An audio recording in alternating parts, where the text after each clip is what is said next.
Hey everybody, it's Neil. Check out what I have here. I'll show you. It is a box full of flowers. Look at that. So these are them here. This is one pack of many. So I'll just put that right here for now. Let's see what we got.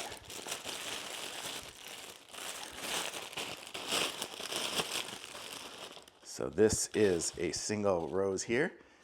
It's really nice. It's got a, well, it's like a silk rose, but it's got the little stem on it here. You can kind of rotate it down depending on how you want it to be. I mean, a rose is normally going to be somehow like that. So you could have several of these and put them into things if you're doing crafts or you just want to have a nice rose display.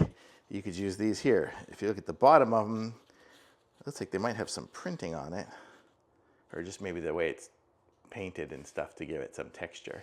So, but they look nice. It looks like a really nice rose, and you have a huge quantity of them here, so you could have lots of different roses. So if you're doing any kind of crafts or anything like that, and the stem is one of those, what do you call those things? Like a pipe cleaner kind of thing, you know, it kind of rotates around. It's got like the metal inside of it, so it'll stay. So you could wrap it around something and have it to stay. So it's really nice, nice little roses. And I'm not sure what color it is, but these are all the same color, all of the packages of them. So lots of roses. Very cool. I like it. Thumbs up.